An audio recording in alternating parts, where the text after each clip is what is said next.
And everybody mute. Yes, please everyone mute, and we are going live on the webcast. You're live now. Go ahead.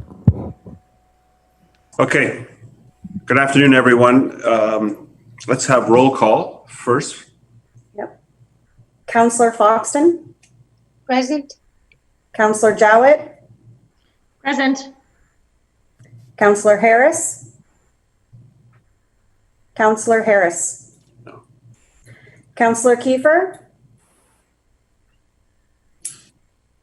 Councillor Kiefer. I think he might have lost the signal. He's up north. So. Councillor Lawrence. Present.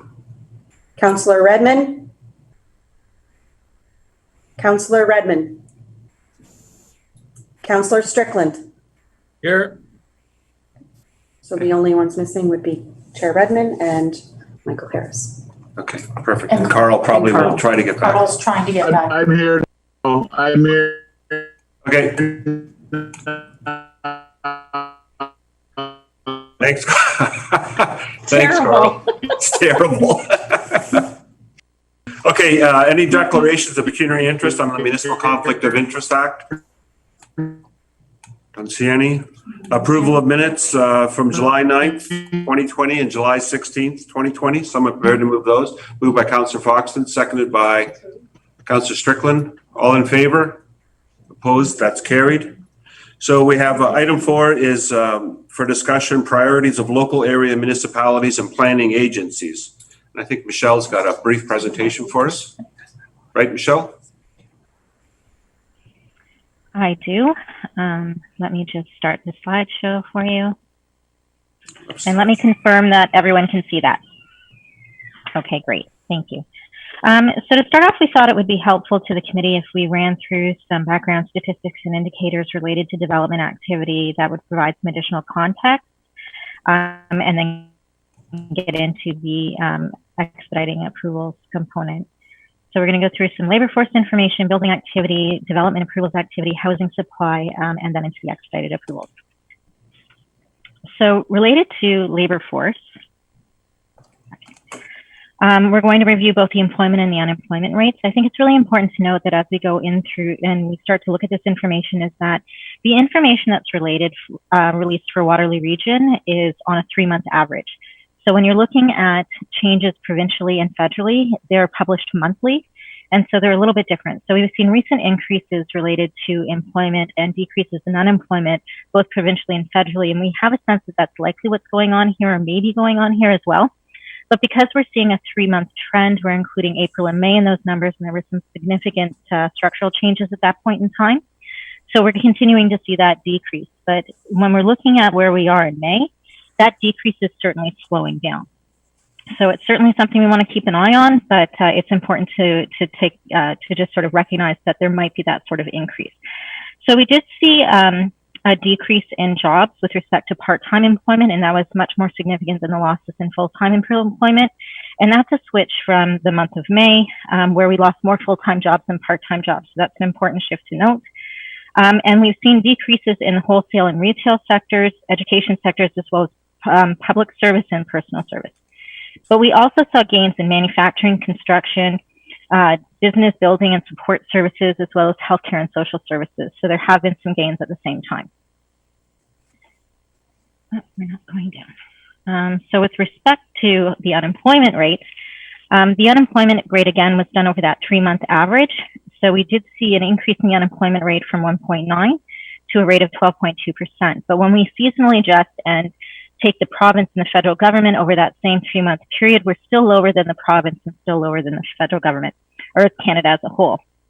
And so we're also placing 8 out of the 15 Ontario CMAs with respect to unemployment rates. We're also hoping that as we see more businesses open up, they adjusted to stage 2 and now they're moving into stage 3, that there will be some additional movement in these figures and people will be coming back to work. With respect to 2020 building activities, so this goes from January to May. With respect to the value of building permits for the first 5 months of 2019, we were around 450 million for 2020. We were at 434 million. It represents a decrease of about 4%.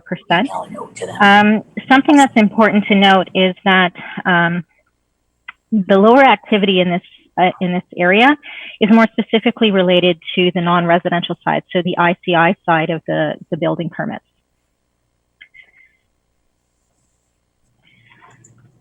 So looking more specifically at square footage for non-residential development activity, the year-to-date has been much slower, like I said, for 2020 than it was in 2019. So we're at around 76,000 square feet in comparison to 137. It's important to note that this statistic is really variable over the years, and so it's very sensitive to large construction. So improvements to the hospital, those renovations and additions, improvements and renovations and extensions to existing malls. So it's a fairly sensitive number, and it seems to really moderate or move around year over year. So we do have the 10-year average, the 2019 average, as well as the 2020 average. The 2020 average is the orange line, and it does seem to be lower, so definitely something we want to keep an eye on. We have spoken to some people in the development industry, and they're talking about how they're being very, very cautious with new projects and the timing in terms of when they bring them online. There is some concern about work from home and opening up of existing offices if people are permanently permitted to work from home, as well as changes in shopping behavior and how people have become much more comfortable shopping online and receiving deliveries at home. So they're just being very cautious. So we'll certainly monitor this over the next 3 to 6 months to see whether or not their confidence is building. With respect to residential activity, what I can tell you is that we are very, very stable and very consistent. So when you look at the 10-year average in comparison to the 2019 average and the 2020 average, we're at essentially the same place. And in fact, the 2020 first 5 months of the year, we are above where we were in 2020. So we're currently at about 325 units as an average in comparison to 288 last year. So I think this is certainly something to take note of and to take heart. So with respect to housing supply, you will hear a lot of discussion about housing supply, particularly as it relates to affordability. The region is required under provincial legislation and policy to maintain a 15-year supply of land, including at least a 5-year supply of residential units in lands that are suitably zoned for residential intensification and redevelopment, as well as lands in draft approval and registered plans. So the chart here speaks specifically to those lands that are in subdivisions. So it doesn't really speak to our intensification components. So those are above and beyond what you're seeing in this chart. So our current supply is very healthy. We have over 30,000 units in the supply chain, with 2/3 of them that are either draft approved and registered. So we're well above what the province requires us to have, and we're really well positioned to bring these units online fairly quickly in support of the development industry. With respect to applications, there's a lot of variability over the years in terms of application numbers, and part of that speaks to the level of complication with respect to the development applications. So we may receive very few applications, but they may involve a large number of units. They may be very complicated, or we may see a larger number of applications, but dealing with smaller sites. So it's hard to really get a sense of how we're doing, but the numbers that we're seeing for 2020, given what's going on, are actually pretty strong in our opinion. The one thing that you'll notice in comparison to 2019 was that there is a fair number of units that were in the plan of condominium as well as 2020. And that's a reflection of the DC exemptions coming off the books at the end of February of last year. So that was something we anticipated, but we're still seeing some fairly strong numbers, even in the condos, given what was going on last year as well. So one of the things that we do look at in terms of the applications is the fees. Related to the applications, because that, like I said, sometimes gives us an indication if we have a lower number of applications, how complicated are some of them, because our fees are based by the number of units that, for example, that we see in subdivisions, which speaks to the level of complication. So we do see that from a fee perspective, we're actually at very much in line with what we saw in 2019. Something else that we look at is the number of units that we're seeing come in the door. So this year, we are actually doing fairly well with the number of units that we're seeing. We're actually above our 2017 and 2018 totals for the first half of the year. And when we look specifically at 2019, you'll notice under plans of subdivision received, there's one number there, the 2,818. That number is specifically related to the Schneider's redevelopment site. So one application almost accounts for that entire increase or that entire bump up in the 2019 numbers. So again, in terms of the number of units coming in and moving out of the system, we seem to be doing pretty healthy. Now, referencing back to what I was saying about non-res and being a little bit watchful in terms of what's going on in that side of things, I did want to highlight for you that this year we've seen a larger number of subdivisions related to employment lands. So we've received 3 draft plans of subdivision. We've draft approved one. We've seen quite a couple of some serious activity here, as well as 3 registrations are pending. And this activity is actually going on across the region. We do have the East Side lands in Cambridge, which we're all very conscious of and very aware of, but we also have some that are occurring in North Dumfries and Waterloo. So it's just another indication that we want to keep an eye on.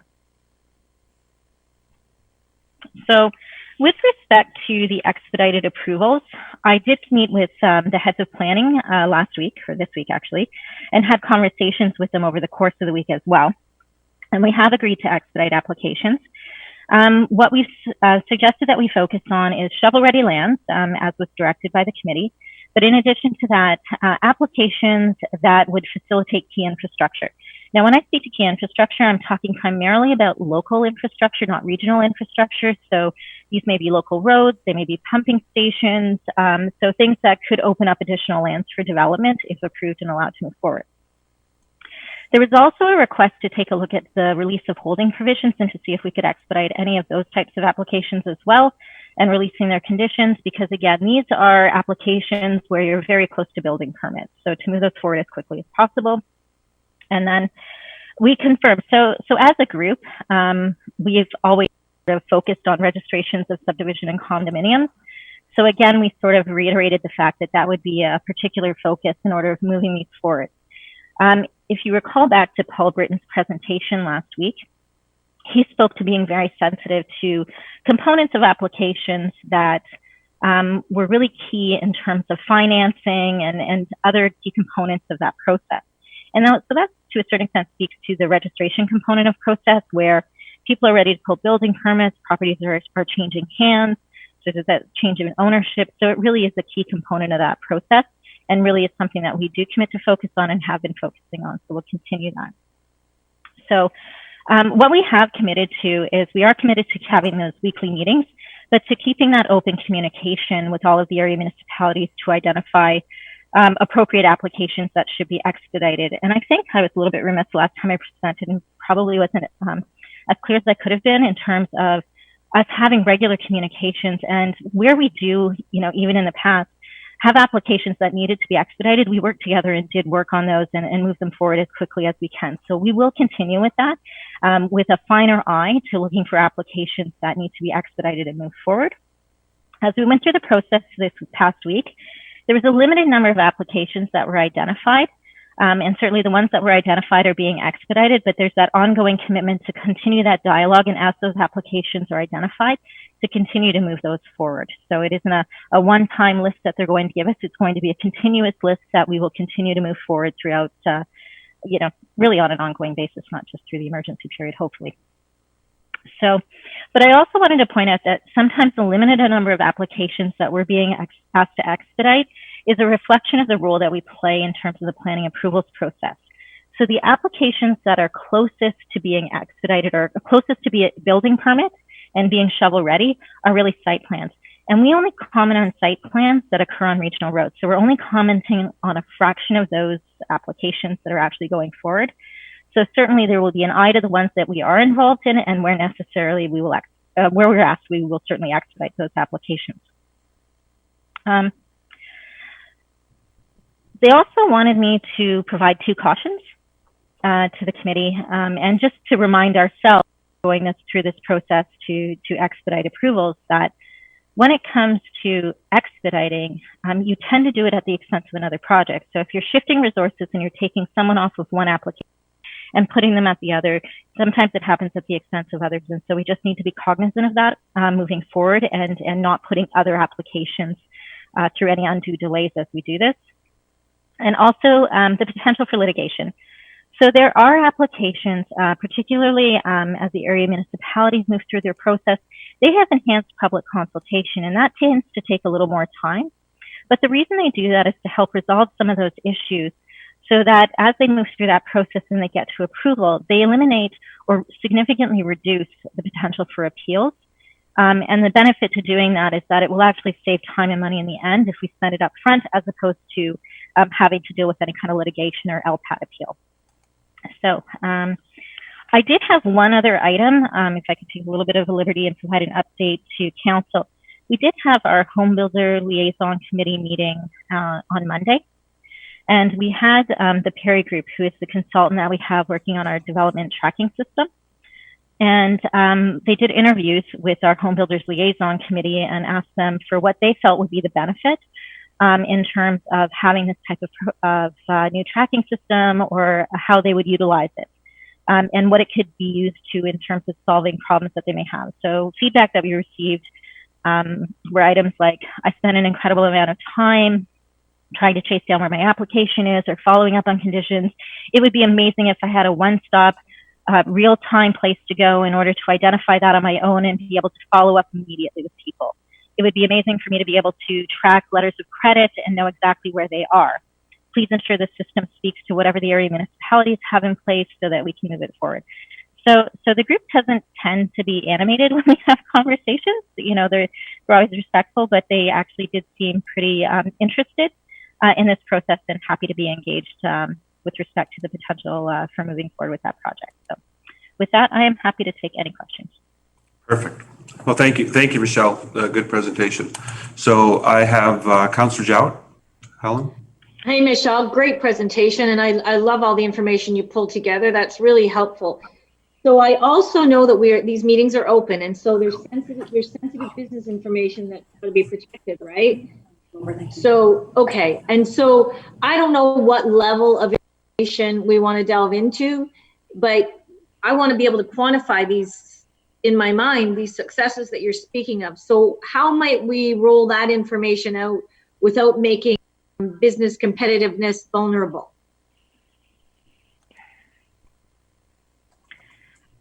So maybe I can spend some time thinking about that, but I think one of the things we can do is sort of itemize, or at least quantify the number of applications and the different types of applications that we're looking at expediting, and potentially, you know, is it non-res, is it residential? If it's residential, how many units? Those kinds of matters. So we can look at some stats associated with that in order to provide the committee with some information associated with how that's working out.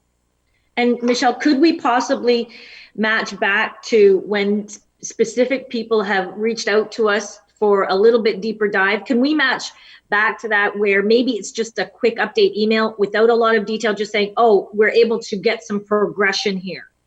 Can we do that?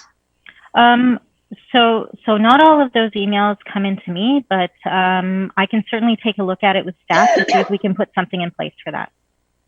Okay, and I really don't, I'm so sorry about this, but we've got some other issues going on with GRCA, so I have to leave at 1:30, but I'm going to stay till the very last minute. And thank you for indulging me, and I'll stop now. Thank you, Michelle. Okay. Thank you, Helen. Chair Redmond. Thank you, Chair Lawrence. And I apologize too, because I came in partway through this presentation, and it's excellent. But just to your point, Michelle, the caution about it could lead to litigation and it comes at the expense of other projects. How do we mitigate that, and how do we decide who moves forward? Is it a readiness? Is it a financial impact? What would cause something to sort of get fast tracked, or have those decisions been made yet? So where the heads of planning or the directors of planning landed during our discussion is the 4 points at the top of the slide. So are they really shovel ready? You know, are they ready to pull building permits? Are they going to be moving forward fairly quickly if we can get them through the process? The second was that key infrastructure component. Holding provision release is usually we're just checking one condition and need to just put that to the top of the pile in terms of whoever's required to clear that condition. And hopefully, if information that we're receiving from the applicant is what we need and answers the question related to the condition, we should be able to move those through fairly quickly. So really it's about truly shovel ready. So even when we automatically receive a site plan application, that doesn't mean they're shovel ready. Usually there's conditions that have to be met, and there's items that they're going to have to address before they can pull building permits. And so it's about evaluating how close they are to that true shovel ready building permit status. And can I just ask, then, using those 4 bullet points, does that help mitigate against the risk of somebody saying their approval went ahead of ours? I guess it would be a transparency issue as much as anything, right? So to a certain extent, when we're identifying them, they should be fairly close and not taking as much staff time to get them through sort of those last little hurdles of the process. And so hopefully they won't be pulling staff resources away from the other applications that they need to continue to work on. So it's a little bit of a balancing act, but it certainly is a recognition that sometimes we're going to need to do this. And staff are actually, because we have this ongoing communication and we do have conversations about, do we need to expedite this particular file? We're pretty good at sort of determining, how to balance things. Okay, thank you. Questions from Councillor Strickland. Sean. Thank you very much, Jeff, Chair Lawrence. Thanks, Michelle, for a very good presentation. I guess a couple of comments, then a question. If maybe you just flip back a couple slides to the one about, development applications for multi-res, the bar graph.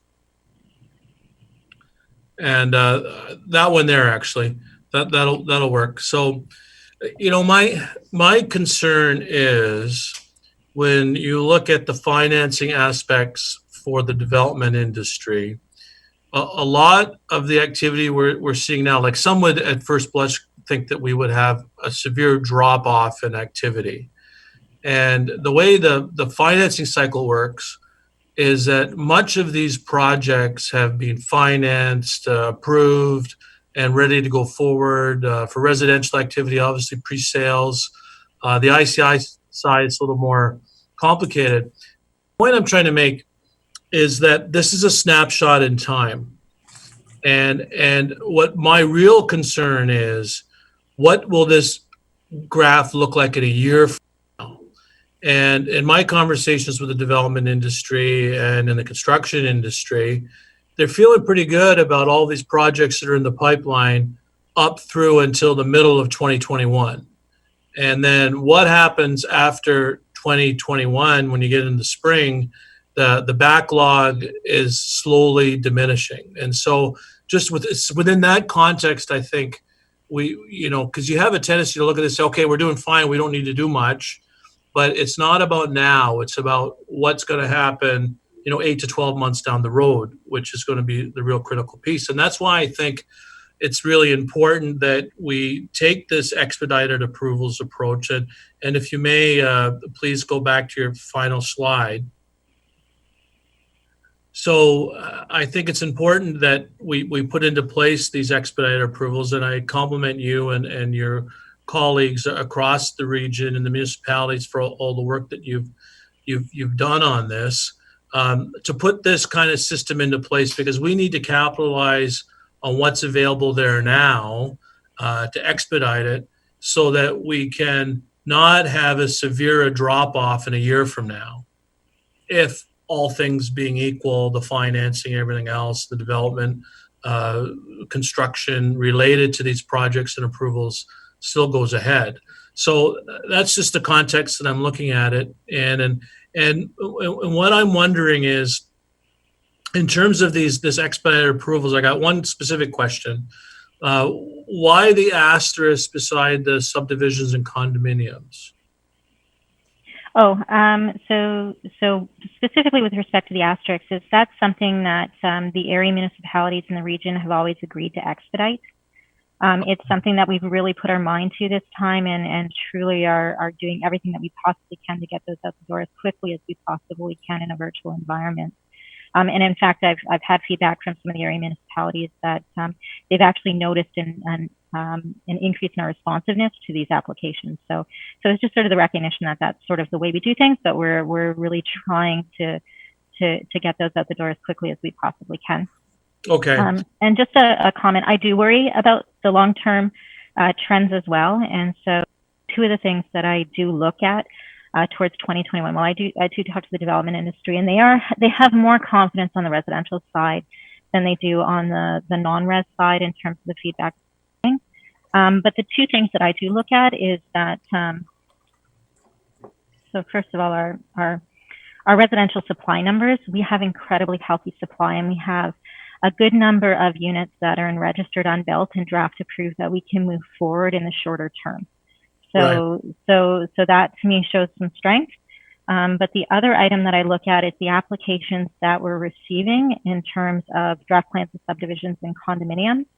And we're still moving forward with those types. So as we're receiving them, these are the ones that we're going to be draft approved and registered come a year and a half from now.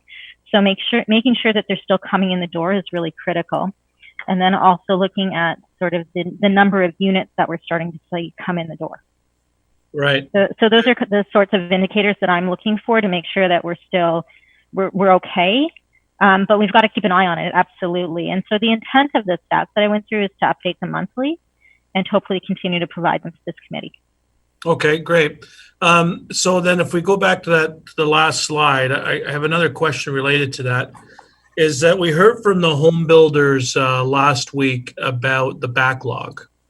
So I'm assuming when we look at expediting approvals, shovel-ready lands, et cetera, I'm just wondering, I shouldn't assume anything, I guess. I'm just wondering, where does the backlog fit into this expedited approvals approach? So the backlog is associated with the ability of the area municipalities and the region to bring their council and committee meetings online, have delegations appear, and hold statutory public meetings and advisory committees or their committee of adjustment. And so some of the municipalities, and these decisions weren't made at a planning level, they were made at a corporate level and had to do with logistics and protecting the integrity of the integrity of the process. And so they weren't made in isolation. They were really corporate responses. And in some cases, some municipalities were just, you know what, our population, our community has enough to deal with right now. They don't need to worry what's going in beside them in terms of a development. They need just a moment to catch the breath. And so that's the feedback I was getting from the area municipalities. But as soon as they were able to bring those meetings online, they were. So there was a backlog of applications that were waiting for statutory public meetings or committee of adjustment decisions. And so all of the area municipalities have scheduled and or held statutory public meetings and committee of adjustments. And the municipalities that had a backlog were a little bit challenged by summer schedules in terms of when committees and councils were meeting, but have started to double up some of those meetings so that they can move that through the process. So I think that effectively that should be addressed in short order. Okay, so thanks for the reminder. Like the backlog was really related to process and statutory requirements. So silly things like public hearings and public. That are going virtual now, I'm assuming. So, okay, so finally then, Michelle, I'm wondering about how we can take these top 4 bullets here and make it into a recommendation that the committee can bring forward to regional council. And, I could craft half of it like on the fly right now and related to some discussions we had a couple of weeks ago. But what I'm wondering is, through you, Mr. Chair, if we could just give staff direction to put together maybe a draft recommendation around these 4 bullets and include whatever kind of technical language is required so that we can formally, approve it as a committee and then have council adopt it. So all of the municipalities are in the loop from a governance perspective on what staff are doing with respect to expediting these approvals and helping with economic recovery. Okay. Mr. Roger, Rod? do you Yes, think? yeah, certainly we can take that away and form a recommendation for the committee to consider at its next meeting. Yeah, that's certainly workable in the next few days.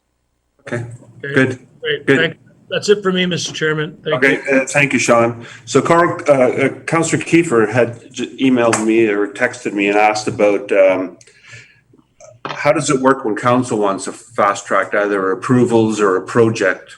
And I think we just kind of discussed that right now, how we're going to have recommendations that help expedite some of this stuff. No, Michelle? I think that certainly the recommendation would help. I think one thing that the region did some time ago that really serves to expedite the approvals process in a two-tier system is they delegated approvals to staff. And so when it comes to subdivision condominiums, local official plan amendments, they're delegated to the chief planning official, so Rod or myself, to move those forward very quickly rather than waiting for committee meetings. Jeff, can I speak? Jeff? Yeah, Carl, go ahead. Yeah, thanks, Michelle, for your presentation. What I caught of it, it was great. And thanks, Jeff, for asking my question there. And if I could just follow up on it as well, Michelle and Rod, can you give us any examples of where, this has happened, or has it happened before, where regional council has fast-tracked something? And I realize that could jeopardize another project, but the fact that they wanted fast track for whatever reason, like, has that happened before or not? Rod, can I take a stab at it? So I'm not familiar with a point in time where we have expedited that process. Sorry, I apologize for the noise in the background. So I think one of the way we've received our direction in the past are through items like the corporate strategic plan. So for example, when council decided that the east side lands and employment land should be a focus, we certainly took that to heart and have made those priorities foremost in our mind in terms of dealing with those types of applications or applications in those areas. So that's more where I've seen more direct direction in terms of the type of application rather than a specific application saying, please move this forward. Yeah. Are you good with that, Carl? Okay, thanks for the Michelle. Yeah, I am, Jeff, and I agree with Sean. I'd like to see the top four bullets there put into a motion. That'd be great. So thanks. Okay, thank Can you. you hear me? No? Yep, I did. Yep, thank you. Appreciate that. Councillor Foxton, Sue, you have your hand up? Yes, thank you, through you, Chair. I still see one of the major issues as the checklist is essential, where it is and what's happening with it. I think a major problem is some stuff sits on people's desks and other files get put on top of it or whatever. And that sitting causes a lot of delay and no one knows where the is and what's supposed to be happening. And I'm not saying it's always the municipality or the region's fault. Sometimes it's sitting at the outside planners, the developer's planners desk. We need that checklist, and we need that checklist to be shared between the municipality and the region so that anybody can access it at any time, including the developer. So they know exactly where it's sitting. I can't tell you the number of times I've had developers come and say, why is my project being held up? And we've done the research and found it sitting in their lawyer's office or sitting in their planner's office. And their planner has told them, oh, no, it's not. And it's found out it was. So that checklist not only clarifies where it is in the process, but who's responsible for it at that time. And I think that's essential in making this progress a lot faster and a lot easier. I would probably say that the larger the municipality, the bigger the problem. I would agree. So Michelle, are we working on something like that? This checklist that we share with everybody? So we do have tracking sheets in terms of knowing where the applications are at any point in time. So we have that for each of our applications, and we do coordinate. So while I appreciate that at times you can come into a planner's desk and it looks like there might be multiple files sitting, it is for the most part, by and large, Either it's in circulation and it's with a commenting agency or an internal group that's commenting on an application, and we're waiting for those comments to come back to us so that we can consolidate them, synthesize them, make sure there's no conflict between them and getting them out to the applicants. Or at different points in time when we're waiting for the applicant to come back and provide us with responses to some of our comments or questions that we have on the application to help get us there. And so at any given time, the planners in the region, and there's 6 of them, have 20 to 30 active applications on their desk at any given time. Some of them are small, some of them are community adjustments, some are consents, some are site plans. But they're also the very large, complicated site plans, condos that we're working through OPAs as well. So there's a large volume, and sometimes it's just about project management and priority as well in terms of where they are in the process. But Michelle, that doesn't alleviate the problem. The problem is that as a developer, if I'm a developer, and I've been waiting and waiting and waiting and wondering what's going on with my process, and I don't want to see it just sitting at the region or sitting at the township or sitting at their planners. I want to see who's got oversight waiting on, who's waiting, who are we waiting for comments for? I think that all needs to be listed so they see exactly where it is. Because a lot of times they're pointing fingers initially at us, both the region and you know what, the region and the municipalities are the #1 targets. And sometimes maybe we are holding it up because we're waiting for it, but they need to see where it's at, who's holding it. And we know some agencies are down in staff and they don't have the resources to keep up with the applications. We need to be able to see that and see if we can get that going. I really think a lot of the holdup is desk to desk to desk. So through the chair, Go ahead. that's one of the items that we're really taking a serious look at with respect to this development tracking system. And I know that that's not an immediate answer, and certainly we can look at actively communicating with applicants in terms of exactly where their process is. I have an understanding or a sense based on the applications and the comments I receive in terms of whether or not we have a backlog with a particular agency or commenting group, and we do actively work with them to see if we can help them if they're having resource issues or if they need help prioritizing applications, because we can't always control the flow of the application. Sometimes we'll receive a cluster one month and very few the next. And so we do work with them because we do get a pretty quick sense as to where some of those bottlenecks are. But one of the hopes with this development tracking system is that it will have real-time information where the developer can just go on the site and can check and see, okay, who's holding up, or am I holding up, or where are we in the process? Because it's a complicated process. So for example, if we have a traffic impact study, that could be with us. But if they're working on site rehabilitation, that could be with them. And so other than the very beginning of the process where it's very clean and it's with us and then it's with them, it gets very convoluted as you go through it. So this ability to be very transparent and very responsive is really part of what we want to tackle with this development tracking. And I think to do it, #1, it has to be centrally located for them to have easy access to. And #2 is we have to have the person to input the data, because we don't want to put more on the planners because that'll slow the process down even more. So we need the person. Now, we have that at the township. We've actually hired a person to track things and keep things going so that they know exactly where it is and where it's being held up. We need that across the board. But I think we're heading there. We just have to get it done. Thanks. Okay, and Carl Kiefer just texted me as well about the Perry Group. How does that fit into all of this? Through the chair, so the Perry Group is the consultants that we retain to create a business case related to the development tracking system. And so the tracking system is what Councillor Foxton was just speaking to and trying to get that system in place. All right, good. Okay. All right, I don't see any other hands up. So the next item is the review of input from delegations, July 16 public input meeting. And who's going to handle that? Rod?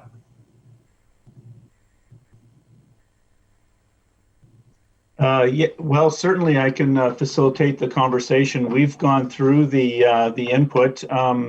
I think it was the general consensus was that this was very productive. I had the impression from the overall impression from the from the 4 delegations that, they understand the challenges that are facing local government. They need local government to be working effectively. They realize, they all spoke to the issue of the financial impacts of COVID-19 on municipalities, both at a regional and a local level. And then they identified a set of priorities which for action, many of which actually spoke to the provincial and federal government levels, because they're challenged by the administration of the support programs that are under, that have been provided up to the point of that meeting. And so on. And then they also provide some very practical suggestions and requests for the region in terms of our own processes. The written presentations were very effective and concise, and some of which are, of course, some of the requests are more challenging. We've got some specific legislative limitations around. I would note, for example, the first item in the home builders list was to hire, buy, and spend locally.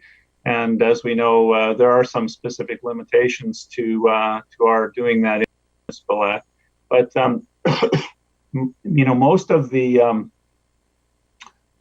20 points in the home builders request list, for example, were pretty reasonable, and were things that we're in some respects already acting on. In some respects are being addressed by the process that Michelle was just presenting on, and others are ones that we can certainly take away and do some thinking about and bring back to the committee with a more fulsome analysis. Okay, just speaking to the home builders presentation, I mean, they made 19 recommendations, I guess you'd call it, or points that we should be looking at. Is someone going to respond to that, to all of those? The one I thought was interesting was to assign an ambassador with both the experience and credibility to resolve conflicts such as the backlogs that can be cleared. Have those discussions taken place with the lower municipalities on any of the issues that the home builders raised? I know Michelle talked about earlier about better cooperation and stuff, but have we shared all of this stuff? Or I don't think the home builders are making presentations to each municipality. So is the onus on us to try to look at this stuff and see where we can make headway on some of the points that were brought forward? We started an internal conversation, particularly about the concept of the ambassador role in local government. Michelle, for example, has direct experience with that type of function in the city of Hamilton. We are aware of other cities in Ontario that have comparable roles, and it's something that we could certainly take a closer look at and bring back a bit of work on to the committee if that was the committee's interest. Sure. Well, I mean, there was 19 of them. I just highlighted one that I thought was interesting. But Mr. Dyer's here. I wonder if Craig, if you'd like to make any comments on any of the presentations we had and what you took away from it. Mm-hmm. Yeah, thank you, Mr. Chair. So, picking up on Mr. Regere's comments, I think as the CFO for the region, I was encouraged by the comments of the home builders. There had been discussions. We've heard suggestions about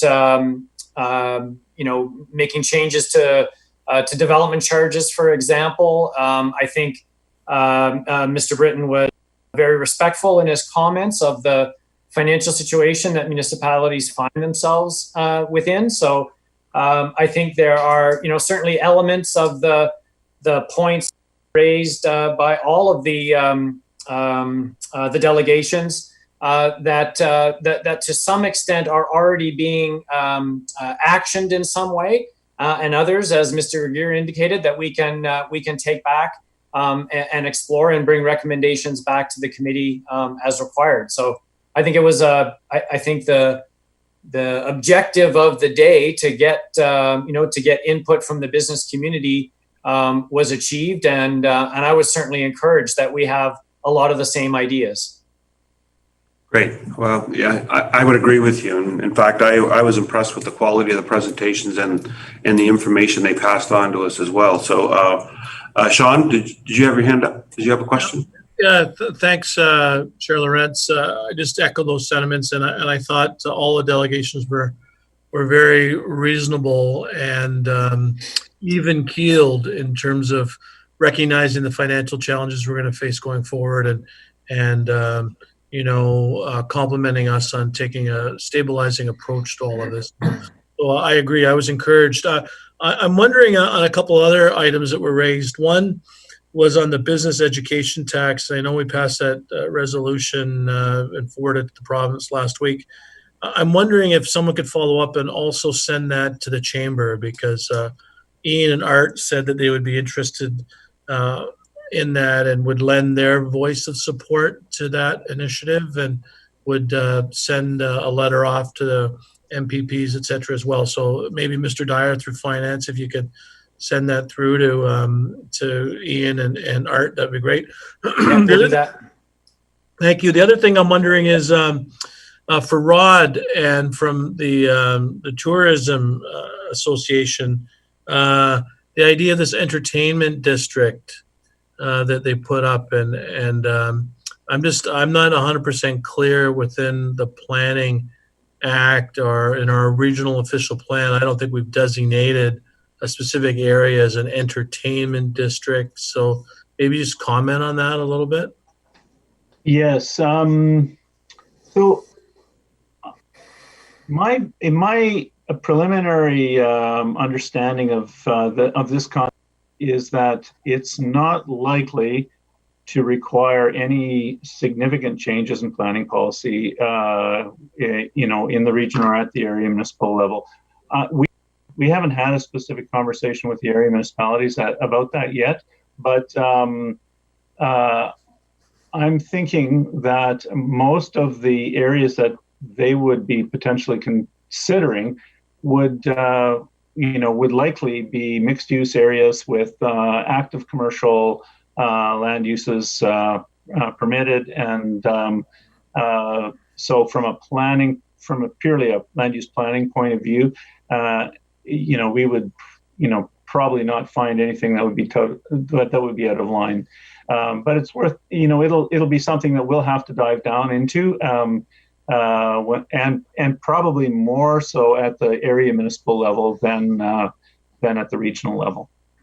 Well, I think it's, and that's what I suspected in terms of we don't need to make any kind of changes, but I do know some municipalities have designated certain lands as entertainment district, and just to encourage a certain type of development. So I know, for example, in Markham, Oshawa has entertainment districts, and Oshawa is particularly interesting because there's also an economic development component to it in terms of the film industry.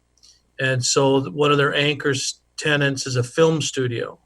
And then adjacent to that, they have a casino. I'm not going to get into that debate right now, but they have a casino, and they have hotels and bowling alleys and like a multiplex theater. So I think that's an amenity that our community could use in terms of having an entertainment district to whatever extent it makes sense, with an economic development component related to it. So if that is something that we could put on the agenda with the local area municipalities and keep in mind as we look at our planning documents going forward, I think it could be a great boon to our area. We have a lot of folks, Galt, for example, a lot of movie studios coming into town doing shoots. Kitchener, I don't know if they still do have an office of film development. I think there's some things that could be done there, and also, of course, with live theater. So I just raised that because I think it was an interesting suggestion, and we're seeing municipalities in Ontario take a pretty aggressive approach to that kind of development. Certainly certainly we're aware that the city of Cambridge, for example, is doing amazing things in the film industry, and that entertainment is a core component of the concept for downtown Kitchener and uptown Waterloo. So it's something that's a conversation that we'll have with the area municipalities and with the Tourism Marketing Corporation to see where they want to go with it. Okay, and I would suggest if we're sending stuff to the KW Chamber, everything goes to Cambridge Chamber of Commerce as well, just to make sure that everybody's in the loop. And and I was quite intrigued, Sean, with the comments made by Mark Bingaman. I think that they are able to pivot through all of this and come out probably not rosy, but they certainly still are in business. So I think we need to look at how we can make lighten the load for everybody that's still struggling on trying to get their businesses back up again. So Chair Strickland, I don't know where you want to go with our next meeting or what we're expecting, but do you have any thoughts on that? Well, thanks, Jeff, and thanks so much for sitting in here today and chairing the meeting. I think there's at least one other report from Mr. Dyer in terms of capital spending that we need to look at that staff has in the hopper, if I'm not mistaken. Yes, if I may, Mr. Chair. Sure, so there's two additional items that we were asked to report back on. One was with respect to the capital budget, and one was with respect to development charges. Right. So we're currently assembling the information for the capital budget discussion, and we anticipate being ready to present that at the committee's next meeting. I'd say as long as the next meeting is not tomorrow. Okay. All right. Go ahead. So Jeff, I don't know. Do we have another meeting scheduled? Do we? No. No. No, we don't, but it was at the call of the chair. So Okay. I suspect that, I don't know how the rest of the committee feels, but I think if we can have both reports, that would be good. Okay. Mr. Dyer, you were just talking about the capital budget issues, but also the second item that Sean raised, we're expecting reports, right? Development charges. Relevant Development charges. So we had, I guess we had kind of ordered them as capital budget next and development charges after that. Just from a capacity perspective, I'm not sure that we can have both ready if we intend to meet next week, but we could certainly be ready with the capital piece next week if that was the committee's wish. Could you have both ready for August 6th, 2 weeks from now, Craig? Yes, I think that's feasible. August already? Holy jeez. I know. I don't even know where July went. I know. So does that make sense if we had our next meeting on August 6th? You see you nodding. See some nods. Chair Redmond, you good? Sure. Okay. Well, let's do that then. Okay. August 6th? Same time, Yeah, same time. Yep. Same bat station. that channel. Same bat channel. And we'll also have the recommendation coming back with respect to the expedited planning, Right. that meeting. Yes. The one that we're going to cobble together from the 4 top bullet points from Michelle's presentation. Okay. And thanks again, Michelle. Great presentation. That was brief and lots of good information. So we all appreciate that. Okay. So no other business. Does anybody else have any other business? I don't see any hands. And we've already scheduled the next meeting. So we're adjourned. Do we need a motion to adjourn or? Yes. Yes. Okay. Moved by Councillor Redmond, second by Councillor Strickland. You want to say something, Sean, or are you good? Oh, no. Okay. All right. Thank you very much, everyone. Appreciate it. Have a great day. Thank you. Okay. Thanks. Jeff, good job. Thanks, Jeff. See you, Carl. Drive safely. Okay. Do you have an end